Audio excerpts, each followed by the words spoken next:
crack echoed through the frozen silence like a gunshot, and Theresa Everett felt her stomach drop as the wagon lurched violently to one side, throwing her hard against the wooden seat. Snow swirled around her in thick curtains, making it impossible to see more than a few feet ahead, and the November wind cut through her layers of wool and cotton like they were nothing at all.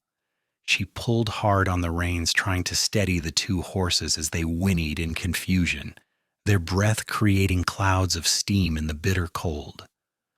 When the wagon finally came to a stop at a dangerous angle, she climbed down carefully, her boots sinking into snow that reached past her ankles, and saw what she had feared most.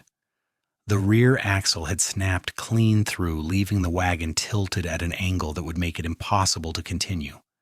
Theresa stood there for a moment, feeling panic rise in her chest as the reality of her situation settled over her like the snow that covered everything around her. She was 22 years old, alone on a mountain pass outside of Aspen, Colorado in the year 1885, and the sun would be setting in less than 2 hours. The temperature was already well below freezing, and she could feel the cold seeping through her gloves, making her fingers ache. She had left Denver 3 days ago with supplies for her brother's ranch, foolishly thinking she could make the journey before the weather turned. Now she was stranded with a broken wagon, 2 frightened horses, and darkness approaching fast. She tried to think clearly despite the fear that threatened to overwhelm her. The horses needed to be unhitched and secured before they hurt themselves trying to pull the damaged wagon. Her hands shook as she worked at the leather straps, whether from cold or fear she could not say. The wind howled around her, carrying snow that stung her face and made her eyes water. She got the horses free and tied them to a sturdy pine tree nearby, giving them what shelter she could from the worst of the wind. Then she climbed back into the wagon bed and pulled out every blanket she had, wrapping them around herself as she huddled against the tilted wagon side. The cold was relentless. Even with the blankets, she could feel it working its way into her bones. Her feet were already going numb despite her boots, and her nose and cheeks felt like they were burning from the wind. She knew about frostbite, had heard stories from old mountain men who had lost fingers and toes to the cold. The thought terrified her. She tried stamping her feet and moving her fingers, but it was hard to do much in the cramped space of the wagon bed. Time seemed to slow down as the snow continued to fall, covering the wagon and everything around it in a thick white blanket. Theresa did not know how long she had been sitting there when she heard something that cut through the sound of the wind. It was faint at first, almost like she had imagined it, but then it came again. A horse's whinny, different from her own animals. She pushed the blankets aside and struggled to her feet, her legs stiff from the cold. Through the swirling snow, she saw a dark shape moving toward her, and for a moment her heart leaped with hope before fear took over. Out here in the wilderness, a stranger could be as dangerous as the cold. The shape resolved itself into a man on horseback, leading a pack horse behind him. He was tall and broad-shouldered, wearing a heavy coat and a wide-brimmed hat that was covered in snow. He rode up close to the wagon and dismounted in one smooth motion, his boots crunching in the deep snow. When he looked up at her, she saw a face weathered by the sun and wind, with eyes that were a startling shade of blue-gray under dark brows. He looked to be in his middle 20s, with several days' worth of stubble on his jaw. "Madam," he said, his voice deep and steady, "looks like you're in some trouble here." Theresa found her voice, though it came out shakier than she wanted. "My axle broke. I did not see the rut in the road under all this snow."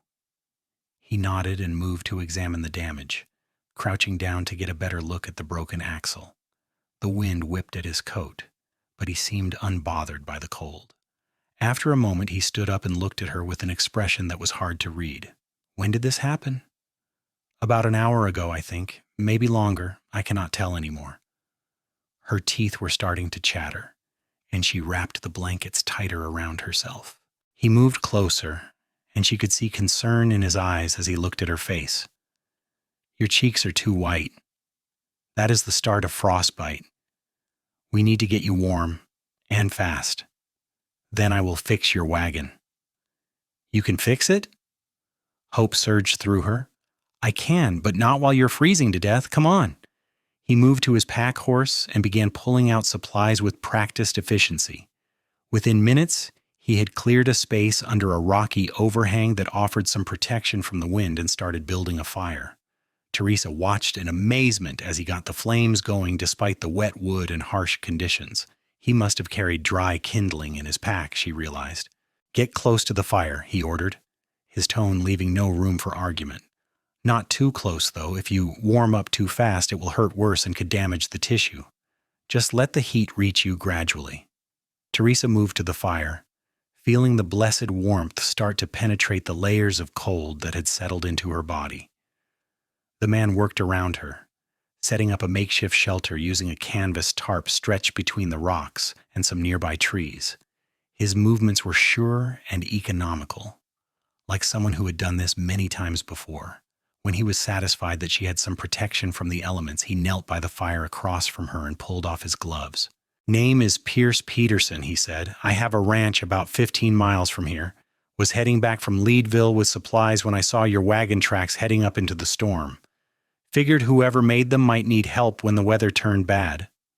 "Theresa Everett," she managed, feeling some strength returning to her body as the fire's heat worked its magic. "I am very grateful you found me. I thought I was going to die out here." "You might have, if the cold got much worse.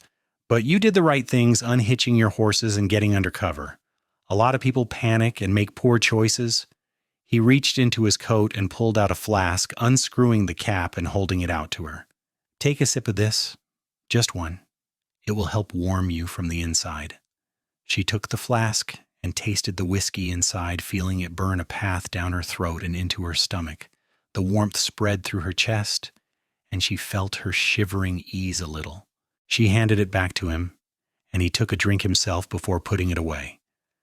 They sat in silence for a few minutes, the only sounds the crackling of the fire and the wind howling around their little shelter. "Where were you heading?" Pierce asked eventually.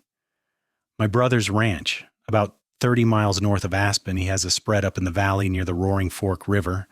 I was bringing him supplies from Denver, things he cannot get at the general store in town. Food, tools, some books he ordered. I should have waited for better weather, but he sent word that he needed the items soon, and I thought I could make it before the snow got too bad." Pierce nodded slowly. "The weather up here can turn on you fast, especially this time of year. November storms are some of the worst, but you had no way of knowing this one would hit so hard." "Are you a rancher?" she asked, wanting to keep the conversation going. Talking helped distract her from the cold and the fear that still lingered. "I am. Been running cattle in these mountains for 5 years now, ever since I saved up enough to buy land. It is hard work, but I like it better than what I was doing before." "What was that?" "I worked as a deputy in Leadville for a while. Before that I did some prospecting. Neither suited me as well as ranching. I like the quiet, the space. Cities make me feel hemmed in." He looked at her across the fire, and she saw something in his expression that made her pulse quicken. It was not just concern for a stranger in need. There was interest there, a spark of something more. "I know what you mean," she said softly. "I grew up in Kansas City, but I have been in Colorado for 3 years now. I love the mountains, the way you can see for miles on a clear day. Everything feels bigger out here, more real somehow." "What brought you to Colorado?" "My brother. He came west looking for opportunities and found his calling in ranching. After our parents died, there was nothing keeping me in Kansas City. He wrote and said I could come live with him, help him run the ranch. I have been doing that ever since." Pierce stirred the fire, adding more wood from the stack he had gathered. "You must be close to your brother to make this trip alone." "I am. James is all the family I have left. He means everything to me." She paused, then added, "Though I'm starting to think he should have made this trip himself." That got a small smile from Pierce, the first she had seen. It transformed his face, making him look younger and more approachable. "I imagine he will feel terrible when he finds out what happened. But you are safe now." Once you are warmed through, and I'm sure you do not have frostbite, I will work on fixing that axle. I have tools and a spare piece of hardwood in my pack that should do the job. It will not be as good as new, but it will get you to Aspen at least, where you can have a proper repair done. You carry spare wagon parts with you? She asked, surprised. Out here, you learn to be prepared for just about anything. I have fixed more broken wagons than I can count. Helped more than a few travelers who got themselves into trouble on these mountain roads. The wood I carry is not specifically for wagons, but it is strong and the right size. I can make it work. Theresa felt a rush of gratitude so strong it brought tears to her eyes. I cannot thank you enough. If you had not come along when you did, I truly think I would have frozen to death out here. No need for thanks. Out here we help each other. That is just how it is. But his eyes were warm as he looked at her, and she felt something stir inside her that had nothing to do with the fire. They sat together as the afternoon faded into evening, the storm still raging around them but unable to touch them in their sheltered spot. Pierce checked her hands and feet carefully, making sure the circulation was returning properly. His touch was gentle but impersonal, the touch of someone who knew what he was doing. He declared that she had been lucky, catching the cold before it could do serious damage. The white patches on her cheeks had faded to a healthy pink, and feeling had returned to her fingers and toes, though they ached terribly. The aching is a good sign, he told her. It means the blood is flowing again. Frostbite does not hurt, but recovery does. You will be sore for a few days, but you will be fine. When he was satisfied that she was out of danger, Pierce stood up and stretched, rolling his shoulders. I am going to work on your wagon now. There is still enough light, and the sooner I get it fixed, the sooner we can get you moving again. You stay here by the fire and keep warm. I should help, Theresa protested, starting to get up. You should stay put and recover, he said firmly. I have done this plenty of times. It will go faster if I can concentrate on the work without worrying about you getting cold again. She wanted to argue, but she knew he was right. She was still weak from her ordeal, and the warmth of the fire was too comforting to leave. So she sat and watched as Pierce gathered his tools and went to work on the broken axle. Even through the snow and gathering darkness, she could see him moving with purpose, his actions efficient and sure. He worked steadily, measuring and cutting the hardwood, using tools she could not identify from a distance to shape and fit the replacement piece. Darkness fell completely, but Pierce had thought of that too. He set up lanterns around the wagon, their light creating a small bubble of visibility in the storm. Theresa could hear the sound of his saw cutting through wood, the ring of a hammer driving in nails. It seemed impossible that anyone could do such delicate work in these conditions, but Pierce never faltered. She found herself watching him not just out of curiosity, but with a growing admiration. Here was a man who knew exactly what he was doing, who faced challenges with calm competence instead of panic. Hours passed. Theresa dozed by the fire, wrapped in her blankets, drifting in and out of sleep. Each time she woke, she could still hear Pierce working, patient and methodical. The storm began to ease sometime after midnight, the wind dying down and the snow falling less heavily. When she woke fully, she saw the first hints of dawn lighting the eastern sky, and Pierce was walking toward her, wiping his hands on a rag. "It is done," he said, and she could hear the satisfaction in his voice. "The axle is replaced, and the wagon is level again. It is not perfect, and you should still have a proper repair done when you reach Aspen, but it will hold for the journey." Theresa stood up, her body stiff from sitting so long, and looked at the wagon. In the growing light, she could see that he was right. The wagon sat level on all four wheels, no longer tilted at that dangerous angle. Pierce had worked through the entire night to fix it, and he looked tired but pleased with himself. "You worked all night," she said softly. "You must be exhausted." He shrugged. "I have gone longer without sleep. Besides, I wanted to make sure you could get moving as soon as possible. The storm has passed, but there could be more coming. You should reach your brother's ranch by this afternoon if you leave soon. Will you not rest first?" "I will rest better knowing you are safe. Come on, let me help you hitch up your horses and load your supplies back into the wagon properly. Then I will ride with you until we reach the main road. These mountain passes can be tricky, and I want to make sure you do not run into more trouble." They worked together in the cold dawn light, breaking down the camp and preparing for travel. Theresa's body protested every movement, sore from the cold and the long night, but she pushed through it. Pierce moved with the same steady efficiency he had shown throughout, checking everything twice to make sure it was secure. When the horses were hitched and the supplies loaded, he stamped out the fire and scattered the ashes. "Ready?" he asked, looking up at her where she sat on the wagon seat. "Ready," she confirmed, "though I wish you would let me make you breakfast at least. You have done so much, and I have done nothing to repay you." "You staying alive is payment enough," he said, and swung up onto his horse. "Come on, let us get you moving before the temperature drops again." They traveled together through a landscape transformed by snow. Everything was white and pristine, the trees heavy with powder, the mountains rising around them like frozen giants. The sun came up bright and clear, making the snow sparkle like diamonds.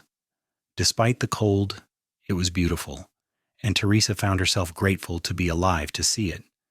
Every so often she glanced over at Pierce, riding easily beside the wagon, and felt a warmth in her chest that had nothing to do with the blankets wrapped around her. They did not talk much as they traveled, both focused on the road and the challenges of moving through deep snow. But the silence between them was comfortable, not awkward. Theresa felt safe with Pierce nearby, protected in a way she had never experienced before. He had saved her life, yes, but it was more than that. He had taken care of her with a gentleness that contrasted sharply with his rough exterior, had worked through the night without complaint to fix her wagon. She found herself wanting to know more about him, to understand what had shaped him into the man he was. When they reached the main road several hours later, Pierce pulled his horse to a stop. "This road will take you straight to Aspen. From there you should have no trouble finding your brother's ranch. The way is well marked, and there will be other travelers now that you are on the main route." "You are leaving?" Theresa felt a sharp pang of disappointment. "I need to get back to my own ranch. I have cattle that need tending, and I have been away longer than I planned already." He hesitated, then added, "But I would like to see you again if you are willing. Make sure you recovered properly from your ordeal." Her heart leaped. "I would like that very much." "Your brother's ranch is near the Roaring Fork River, you said?" "Yes, about 5 miles past Aspen on the North Road. You cannot miss it. There is a large barn painted red and a sign that says Everett Ranch." Pierce nodded, committing it to memory. "I will come by in a few days once I have taken care of things at home, if that is acceptable." "It is more than acceptable," she said, smiling at him. "It would make me very happy." He touched the brim of his hat in a gesture that was old-fashioned and somehow endearing. "Then I will see you soon, Miss Everett. Travel safe." "Goodbye, Mr. Peterson, and thank you again for everything." She watched as he turned his horse and rode back the way they had come, leading his pack horse behind him. He did not look back, but she kept watching until he disappeared around a bend in the road. Only then did she urge her own horses forward, continuing on toward Aspen with a heart that felt lighter than it had in years. The rest of the journey passed without incident. She reached Aspen by mid-afternoon and stopped only long enough to have the wagon axle properly repaired at the blacksmith shop. The blacksmith, a burly man named Tom, examined Pierce's work with obvious approval. "Whoever fixed this knew what they were doing," he said. "It is a solid repair, would have held for a lot longer than you needed it to. Still, better to replace it properly now while you're in town." While he worked, Theresa went to the general store and bought a few extra supplies, including coffee and sugar that she had not planned on purchasing. She told herself it was just being practical, making sure she had enough to offer guests if they stopped by the ranch. She did not examine too closely why she was thinking about guests in particular. James was beside himself when she finally reached the ranch late that afternoon.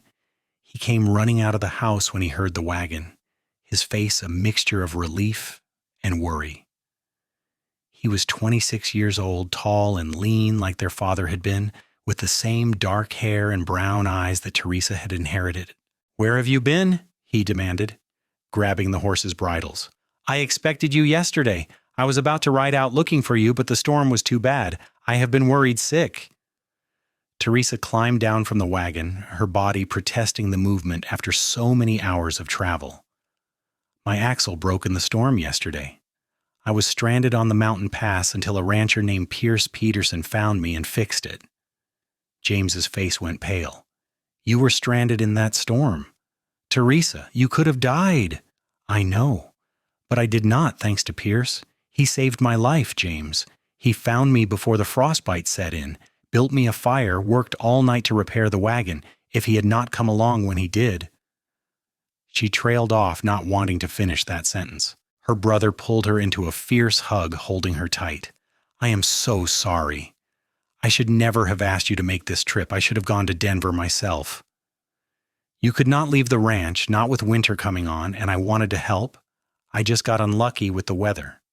She pulled back and looked at him seriously. "But I need you to know something, James. Pierce Peterson is going to come by in a few days to check on me. I want you to be nice to him. He is a good man." James's eyes narrowed slightly. "I will be more than nice. I will be grateful. The man saved my sister's life. But Theresa, you have that look in your eyes. Are you interested in this rancher?"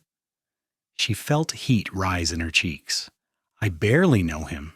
But yes, I think I am. Is that so terrible?" "Not terrible at all, just unexpected. You have never shown much interest in any of the men around here." He studied her face for a moment, then nodded. "All right. When he comes by, I will make sure to welcome him properly. Anyone who saved your life deserves my respect and gratitude." The next few days passed slowly for Theresa. She threw herself into the work of the ranch, helping James with the endless chores that came with managing cattle and maintaining a homestead in the mountains.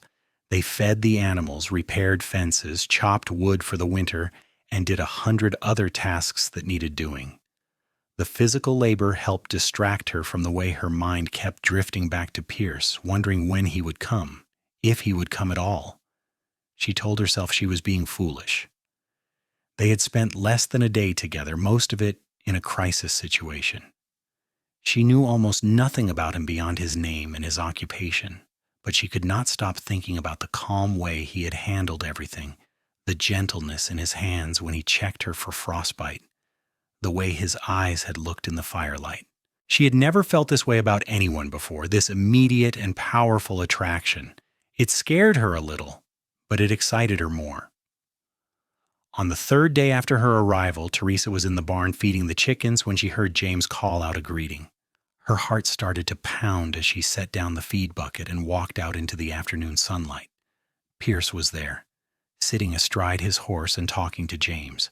He had cleaned up since she last saw him, his face freshly shaved and his hair trimmed. He wore clean clothes and a newer-looking coat, and she realized with a flutter in her stomach that he had made an effort with his appearance. When he saw her, he dismounted and removed his hat. "Miss Everett, I hope I'm not intruding." "Not at all," she said, aware that her voice sounded breathless. "I'm glad you came." James looked between them with barely concealed amusement. "Mr. Peterson, I cannot thank you enough for what you did for my sister. You saved her life, and I am in your debt." "No debt," Pierce said firmly. "I did what anyone would do." "That is not true, and we both know it. Many men would have ridden past in that storm, too concerned with their own safety to stop. You put yourself at risk to help a stranger. That speaks to your character." James paused, then added, "Would you like to stay for dinner? It is the least we can offer." Pierce glanced at Theresa, and she saw the question in his eyes. She nodded eagerly, and he turned back to James. "I would like that very much, thank you." They spent the evening together, the three of them crowded around the small table in the ranch house kitchen. Theresa cooked the meal, a simple stew with biscuits, but she took extra care with it, wanting everything to be perfect.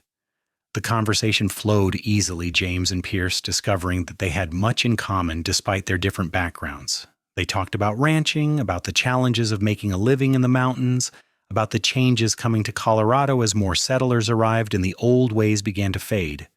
Theresa mostly listened, content to watch Pierce as he talked. He had a way of speaking that was thoughtful and measured, choosing his words carefully. He listened more than he spoke, but when he did contribute to the conversation, what he said was always interesting. She learned that he had come to Colorado from Wyoming, that he had served briefly in the Army before deciding military life was not for him, that he loved the mountains with a passion that matched her own. After dinner, James excused himself with a transparency that made Theresa want to kick him, saying he needed to check on one of the cows that was due to calve soon. Pierce and Theresa were left alone in the warm kitchen, the fire crackling in the stove and the lamp casting soft shadows on the walls. "Your brother seems like a good man," Pierce said, helping her clear the dishes. "He is the best man I know," Theresa agreed. "He has taken care of me since our parents died, never once made me feel like a burden, even though I know I slowed him down. He could have come west alone, made his fortune faster without a younger sister to worry about. But he wanted me with him." "Family is important," Pierce said simply. "My own family is scattered now. I have a sister in San Francisco married to a banker, and my parents retired to a small farm in Missouri. I do not see them often." "Do you miss them?" "Sometimes, but I needed to make my own way, find my own place. I could not do that living in their shadow." He set down the plate he was drying and looked at her directly. "Miss Everett, I want to be honest with you. I did not come here today just to check on your recovery, though I am glad to see you looking well. I came because I have not been able to stop thinking about you since we parted ways on that road." Theresa's breath caught in her throat. "I have been thinking about you too," she admitted. "Constantly. I know we only just met, and under unusual circumstances at that. But I would like to get to know you better, if you are amenable to that. I would like to come calling on you properly." "I would like that very much," she said softly. "More than you know." He smiled then, that rare smile that transformed his face, and reached out to take her hand. His grip was warm and strong, his palm slightly rough from years of hard work. "Then may I come by again in a few days? Perhaps we could go riding together if the weather holds. I could show you some of the country around here, places you might not have seen yet." "I would love that," she said, and meant it with her whole heart. Pierce came by 3 days later, just as he had promised. The weather had turned clear and cold, perfect for riding. Theresa bundled up in her warmest clothes and met him outside where he was waiting with 2 horses, her own mare and one of his geldings, a steady-looking paint horse with a calm eye. They rode out together into the winter landscape, following trails that wound through pine forests and across open meadows blanketed in snow. Pierce pointed out landmarks as they went, telling her the names of mountains and valleys, showing her places where elk liked to gather and spots where the fishing was good in summer. He knew this country intimately, and his love for it showed in every word he spoke. They stopped at midday beside a frozen creek, and Pierce built a small fire to warm them. He had brought coffee in a canteen and sandwiches wrapped in cloth, and they sat together on a fallen log, eating and talking. The conversation flowed easily between them now, each growing more comfortable with the other. Theresa told him about growing up in Kansas City, about the grief of losing her parents, and the adventure of coming the West. Pierce shared stories of his own youth, of learning to ride and rope on his uncle's ranch in Wyoming, of the hard lessons that had shaped him. "I used to think I wanted excitement," he said, staring into the fire. "When I was younger, I thought a quiet life would be boring. That is why I joined the Army, why I tried my hand at prospecting and law enforcement. I was always looking for the next adventure, the next challenge. But I was never happy doing those things. It took me a long time to realize that what I really wanted was peace, a place of my own, work that mattered, maybe eventually a family. Simple things, but harder to achieve than any adventure." "I understand that," Theresa said. "I think many people spend their whole lives looking for something they think will make them happy, when what they really need is right in front of them." He looked at her then, his eyes serious. "Is that what you have found here? Happiness?" "I have found contentment. I love this land. I love working on the ranch with my brother. but there has always been something missing, a sense that my life was not quite complete. I did not know what it was until—" She trailed off, suddenly shy. "Until what?" he prompted gently. "Until I met you," she finished quietly. "I know that sounds foolish. We barely know each other." "It does not sound foolish to me," Pierce said. "I feel the same way. From the moment I saw you standing by that broken wagon, something clicked into place inside me, like I had been waiting for you without knowing it." They looked at each other across the small fire, and Theresa felt her heart racing. Pierce stood up and came around to her side of the log, sitting down beside her. He was close enough that she could feel the warmth of his body, smell the scent of leather and pine smoke that clung to his clothes. "May I kiss you?" he asked, his voice low and rough.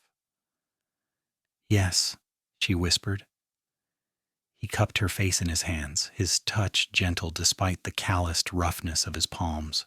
Then he leaned in and kissed her, soft and sweet at first, then deeper as she responded. It was her first real kiss, and it was everything she had imagined and more.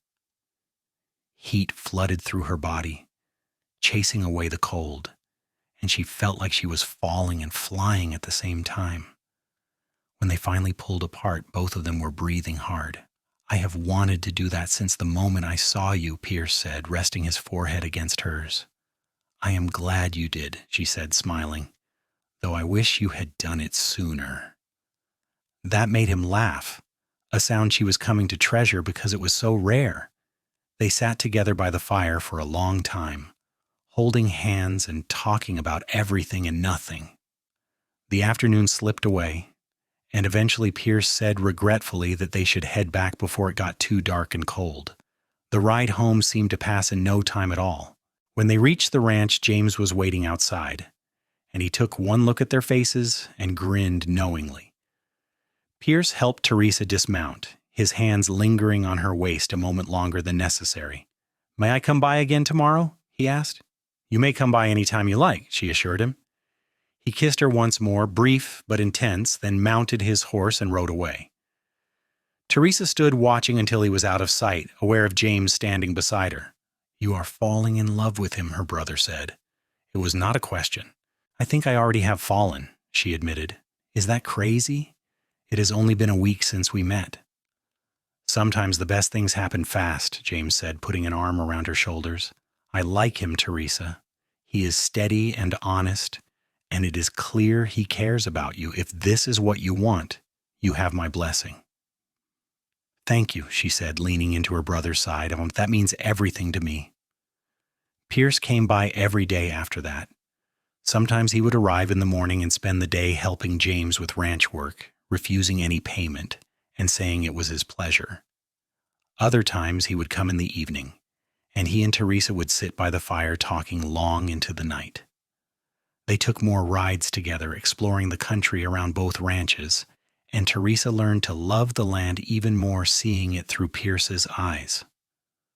3 weeks after that first meeting in the snowstorm, Pierce invited Theresa to visit his ranch. James came along as a chaperone, though he made himself scarce once they arrived, finding excuses to look at the cattle and inspect the outbuildings. The ranch house was smaller than the Everett spread, just 2 rooms and a loft, but it was solidly built and well-maintained. Theresa could see Pierce's hand in every detail, from the carefully chinked walls to the sturdy furniture he had built himself. "It is not much yet," he said, watching her anxiously as she looked around, "but I have plans to expand. Add on a proper bedroom, maybe a parlor, make it into a real home." "It is wonderful," Theresa said honestly. "You have built something lasting here, something to be proud of." They stood together in the main room, sunlight streaming through the window. Pierce took her hands in his expression more serious than she had ever seen it. "Theresa, I know we have not known each other long. By conventional standards, I should wait months or even years before saying what I'm about to say, but I'm not a young man anymore, and I have learned that life is too short and too uncertain to waste time on conventions. That storm taught me that, if nothing else. One moment of bad luck, one broken axle, and I might never have met you. I cannot stop thinking about how easily I could have lost you before I even found you." Her heart was pounding so hard she thought it might burst from her chest. "Pierce, I love you," he said simply. "I love your strength and your kindness. I love the way you face challenges without complaining. I love talking to you, being near you, just knowing you exist in the world. I want to spend my life with you if you will have me. I want to wake up beside you every morning and fall asleep holding you every night. I want to build a life and a family with you. Will you marry me?" "Theresa?" Tears spilled down her cheeks, but she was smiling through them. "Yes," she said.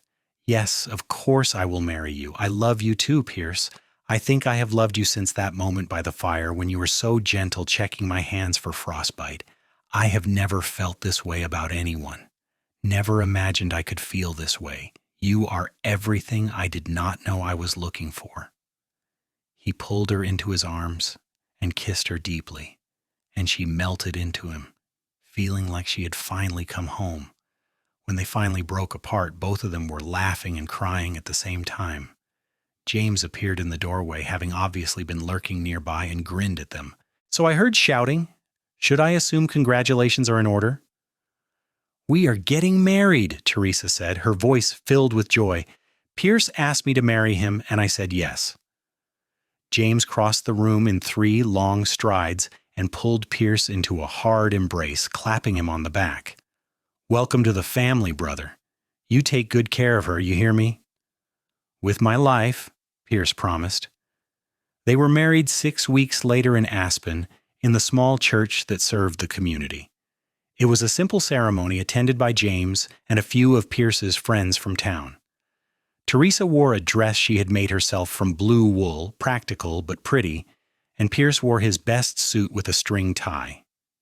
The minister, an elderly man named Reverend Carter, who had been in Colorado since the gold rush days, pronounced them husband and wife. And when Pierce kissed her, Theresa felt like her heart would overflow with happiness.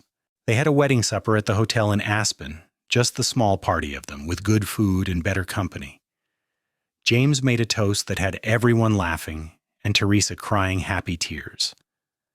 Then, as the sun set over the mountains, Pierce and Theresa rode back to his ranch, to their ranch now, to begin their life together. Their wedding night was tender and passionate, both of them nervous but eager. Pierce was gentle with Theresa, taking his time and making sure she felt safe and loved. Afterward, they lay together in the narrow bed, her head on his chest and his arms around her, and talked quietly until they fell asleep. The first months of their marriage passed in a haze of happiness. Theresa moved her few belongings from James's ranch to Pierce's, and together they began making the house into a home. Pierce started work on the addition he had promised, adding a real bedroom and a larger kitchen. Theresa planted a garden, even though it was still winter, planning for spring and the vegetables they would grow.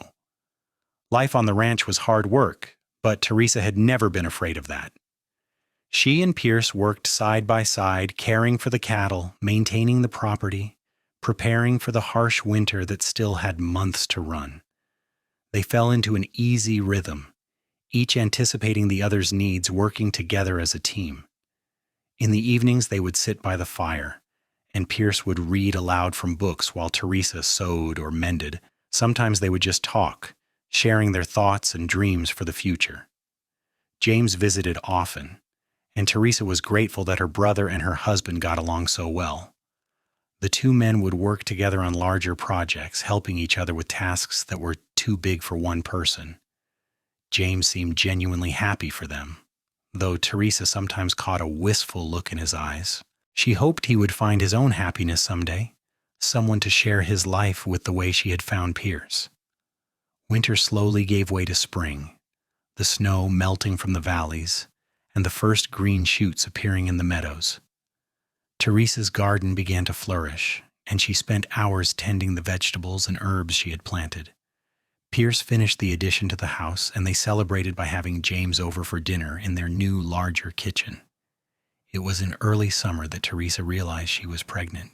She had suspected for a few weeks, But when she finally confirmed it with the doctor in Aspen, the news filled her with a joy so profound it almost frightened her. She told Pierce that evening, as they sat together on the porch watching the sunset paint the mountains in shades of gold and pink.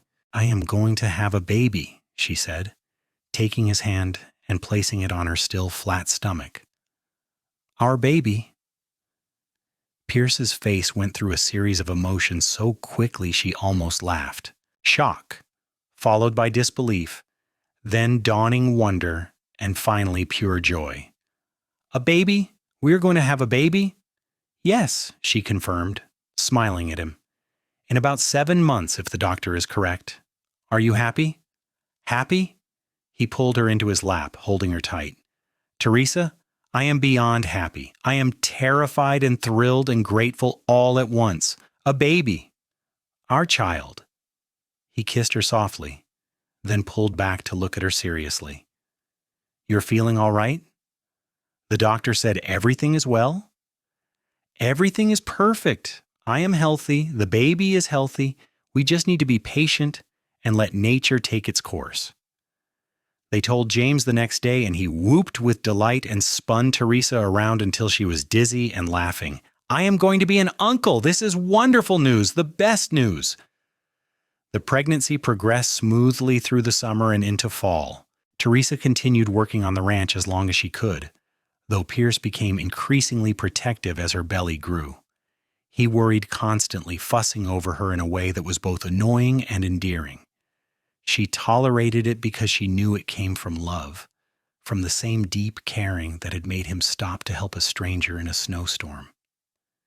In late January, almost exactly a year after that fateful day when her wagon axle had broken, Theresa went into labor. The birth was long and difficult, lasting through the night and into the next morning. Pierce stayed by her side the whole time, holding her hand and wiping her forehead with cool cloths. James had ridden to town to fetch the doctor, a capable woman named Dr. Margaret Hayes, who had delivered half the babies in the county. Finally, as the sun rose on a cold but clear winter morning, their son was born. He came into the world squalling and healthy, with a shock of dark hair and his father's blue-gray eyes. Doctor Hayes placed him in Theresa's arms, and she looked down at the tiny, perfect face and felt a love so fierce it took her breath away. "What should we name him?" she asked Pierce, who was staring at their son with an expression of absolute wonder. "I was thinking we could name him after your father," Pierce said. "What was his name?" "Thomas," Theresa said softly. "Thomas Matthew Everett." "Then let us call him Thomas Matthew Peterson," Pierce said, "if that suits you." "It suits me perfectly."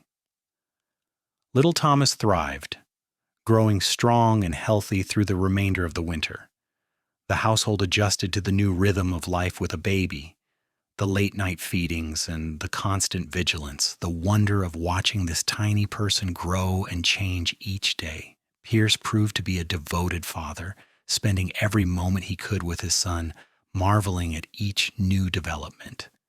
James was a constant presence, dropping by nearly every day to check on his nephew and help around the ranch. He doted on Thomas, declaring him the finest baby ever born and spoiling him shamelessly. Theresa was grateful for her brother's involvement, knowing that family was one of life's greatest blessings. As Thomas grew from an infant into a toddler, Theresa and Pierce talked about having more children.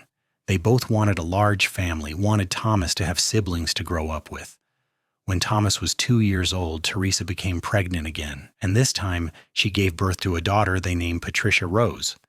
2 years after that came another son, Peter James, named for his father and uncle. The ranch grew along with their family. Pierce expanded the house again, adding bedrooms for the children and a proper parlor for entertaining. The cattle herd increased, and they added horses, breeding quality stock that sold well to other ranchers. Theresa's garden became legendary in the area, producing vegetables that were the envy of everyone in the county. They worked hard, but they were building something lasting, creating a legacy for their children. The years passed in a blur of activity and joy. The children grew, each developing their own personalities and interests. Thomas was serious and thoughtful like his father, already showing an aptitude for working with animals. Patricia was wild and fearless, always climbing trees and getting into mischief. Peter was the peacemaker, gentle and kind, always trying to smooth over conflicts between his siblings. James eventually married as well, a widow named Sarah who had come west with her young son after her husband died in a mining accident. Theresa was overjoyed to see her brother finally find happiness, and Sarah became not just a sister-in-law but a true friend. The two families were constantly in and out of each other's homes, the children growing up as close as siblings. On their 10th wedding anniversary, Pierce took Theresa back to the spot where he had found her that snowy day so long ago. The wagon ruts were long gone, erased by years of weather and travel, but they both knew the exact location. It was a clear day, warm with the promise of summer, nothing like that desperate winter afternoon. "Do you ever think about what might have happened if I had not come along?" Pierce asked, holding her hand as they stood looking out over the valley below. "I try not to," Theresa admitted, "but sometimes I do. I think about how lucky I was, how everything had to happen exactly as it did for us to find each other.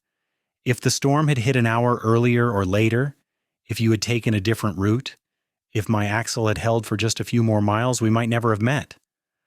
"I do not believe in fate," Pierce said, "but I believe we were meant to find each other. That storm, your broken wagon, my decision to come looking for travelers in trouble, all of it led to the best thing that ever happened to me. You are the best thing that ever happened to me, Theresa. You and our children, the life we have built together. You saved my life that day," she said, turning to face him. "In more ways than one. I was alive before I met you, but I was not really living. You showed me what it means to be truly happy, to build something meaningful with someone you love. Every day with you is a gift." He kissed her then, soft and sweet, and she leaned into him, feeling the same flutter in her stomach that she had felt the first time he kissed her by that small fire all those years ago. Some things never changed, no matter how much time passed. They stood together on that mountainside, two people who had found each other against all odds and watched the sun move across the sky. The wind whispered through the pines, carrying the scent of wildflowers and warm earth. Somewhere below, their children were playing under James's watchful eye, their laughter echoing across the valley. The cattle were grazing peacefully, the crops were growing strong, and the future stretched out before them full of promise and possibility. As they rode back to the ranch that evening, Theresa thought about the journey that had brought them to this moment.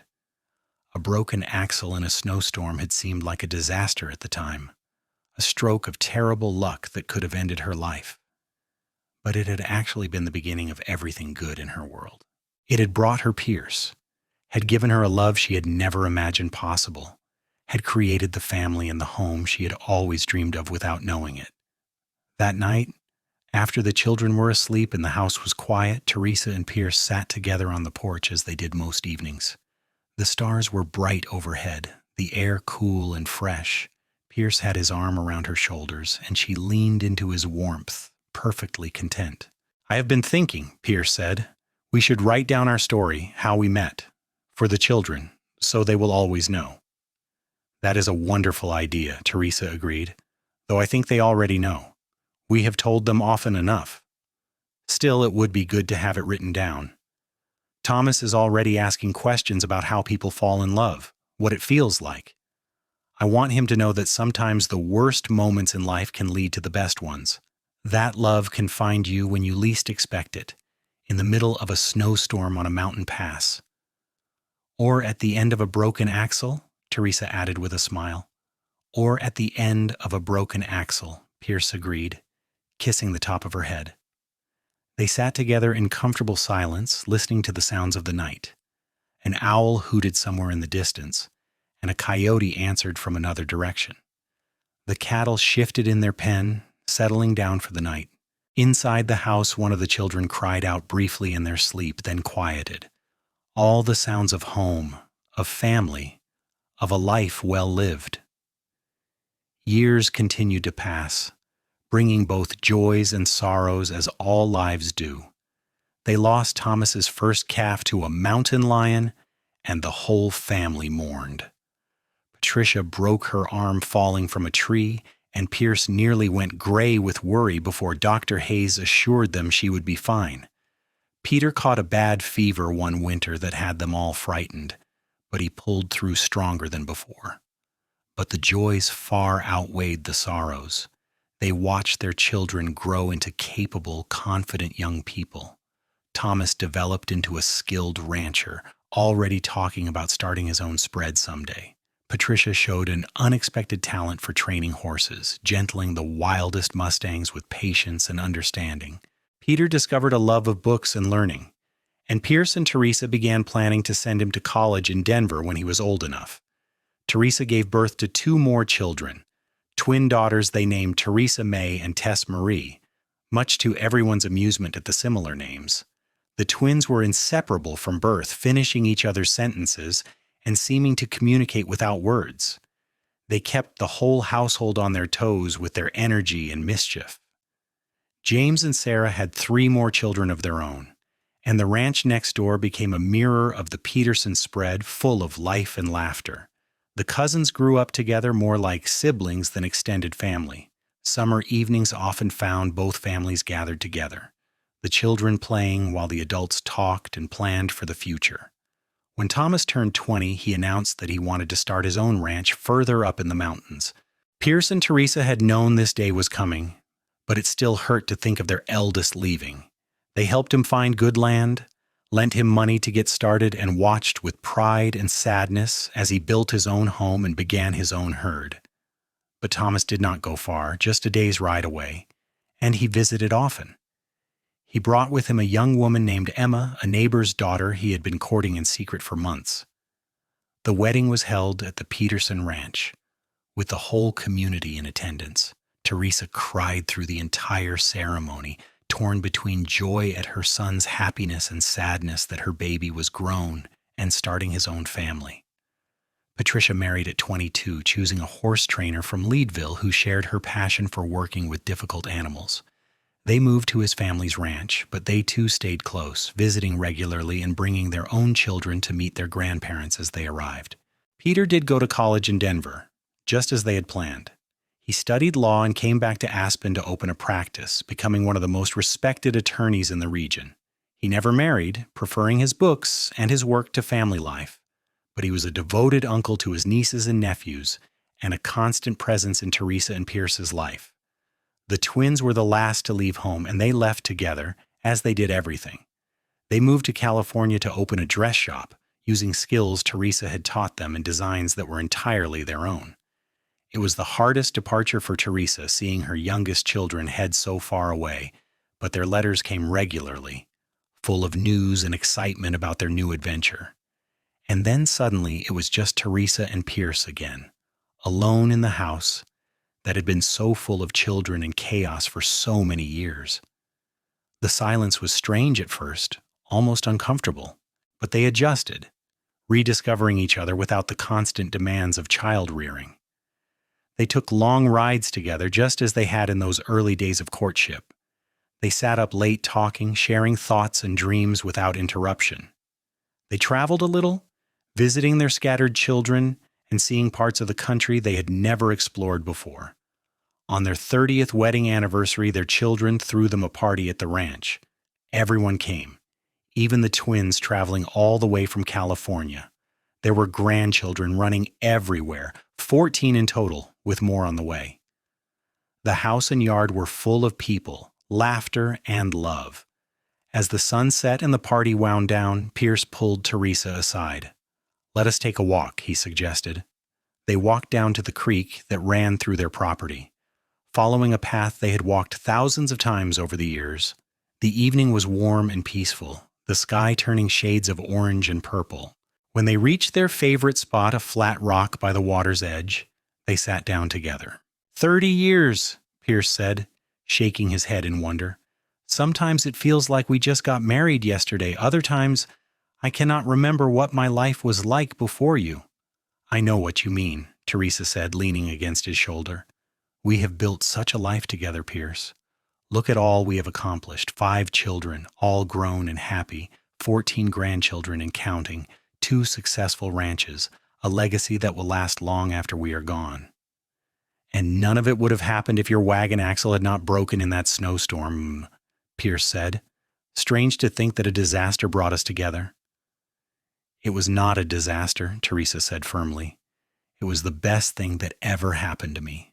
Yes, I was cold and scared, and I could have died, but I did not die. You found me. You saved me. And from that moment on, my life has been better than I ever dreamed possible. Pierce took her hand, his grip still strong despite the arthritis that had begun to plague his joints. I love you, Theresa. I have loved you for 30 years, and I will love you for 30 more if God grants us the time. I love you too, she said, tears streaming down her face. Happy tears. The kind she had shed so often over the years. Thank you for stopping that day. Thank you for not riding past. Thank you for fixing my wagon and warming me by your fire and loving me all these years. Thank you for being there to find, he said, and kissed her as the last light faded from the sky.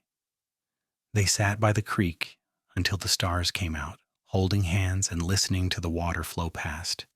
In the distance, they could hear voices from the house, their family still celebrating. But here, in this quiet moment, it was just the two of them, the way it had been in the beginning. Pierce and Theresa continued ranching for several more years, but eventually age caught up with them. Pierce's arthritis worsened, making it hard for him to do the physical labor the ranch required. Theresa developed problems with her heart. Nothing immediately dangerous, but enough to slow her down. They talked about selling the ranch, moving into town where life would be easier, but neither of them could bear the thought of leaving the home they had built together. Thomas solved the problem by moving back to the main ranch with his family. His own spread was doing well enough that he could hire a manager to run it, and he wanted to be closer to his aging parents. Pierce and Theresa gratefully accepted his help, moving into a smaller cottage on the property while Thomas and his family took over the main house. It was an arrangement that worked well for everyone, allowing Pierce and Theresa to stay on the land they loved while not having to manage the daily operations of the ranch. They spent their final years in peace and contentment, surrounded by family. Children and grandchildren visited constantly, filling their days with activity and joy. They watched great-grandchildren be born, marveling at the continuation of the family line they had started. Pierce died first, on a clear autumn day when he was 73 years old. He went peacefully in his sleep, Theresa beside him in their bed. She woke to find him gone and felt a grief so profound it seemed impossible to survive. For 43 years he had been her partner, her love, her best friend. The world without him seemed colorless and cold, but she did survive because their children needed her and because she knew Pierce would want her to keep living. She stayed in the cottage, tending a small garden and visiting with family. She told stories about Pierce to the younger grandchildren who had not known him well, making sure his memory stayed alive. She wrote down their story just as Pierce had suggested all those years ago, creating a record of their love for future generations. Theresa lived another 7 years without Pierce, making it to the age of 76 before her heart finally gave out. She died surrounded by her children, in the same cottage where she had spent her happiest years with the man she loved. Her last words were about Pierce, about how she could not wait to see him again. They were buried side by side on a hill overlooking the ranch, with a view of the mountains they had both loved so much. The headstones were simple, just their names and dates, and a shared inscription that read, "Together in life, together in death, together forever." The ranch stayed in the family for generations, passed down from parent to child. The story of how Theresa and Pierce met became family legend, told and retold at gatherings and celebrations. The courage it took to stop in a blizzard and help a stranger, the skill to fix a broken wagon in the midst of a storm, the love that grew from that desperate moment on a snowy mountain pass, it all became part of the family's identity, a testament to the power of compassion and chance. And sometimes on cold winter nights when the snow falls heavy and the wind howls through the mountains, people say you can still see them. Two riders on horseback side by side traveling through the storm. A cowboy and the woman he saved, together for eternity, forever bound by a broken wagon axle and a love that would not let them go. The legacy they built lives on in their descendants, in the ranch that still bears the Peterson name, in the values of hard work and family and helping those in need that they instilled in every generation. What started as a disaster on a frozen mountain pass became a love story that shaped an entire family, proving that sometimes the worst moments of our lives are really the best ones in disguise, if we are brave enough to see the opportunity hidden in the chaos. Their great-great-grandchildren still work the land Pierce and Theresa claimed so long ago, still tell the story of how it all began. And when storms blow through the mountains, when snow covers the passes and the wind makes travel dangerous, they think of that long-ago day when a broken axle brought two souls together. They remember that love can be found in the most unexpected places, that heroes come in ordinary forms, and that sometimes the hand that reaches out to help a stranger in need is reaching toward their own destiny. The ranch thrives still, a testament to everything Theresa and Pierce built together. The main house has been expanded and modernized, but the original cottage where they spent their final years still stands, preserved as a memorial to the couple who started it all. Visitors can see the simple furniture Pierce built with his own hands, the quilts Theresa sewed, the photographs of their large and happy family. And on the mantel, in a place of honor, sits a piece of wood, old and worn. It is the original repair Pierce made to Theresa's wagon that fateful day, saved all these years as a reminder of where it all began. A broken axle in a snowstorm, a cowboy who stopped to help, and a love story for the ages.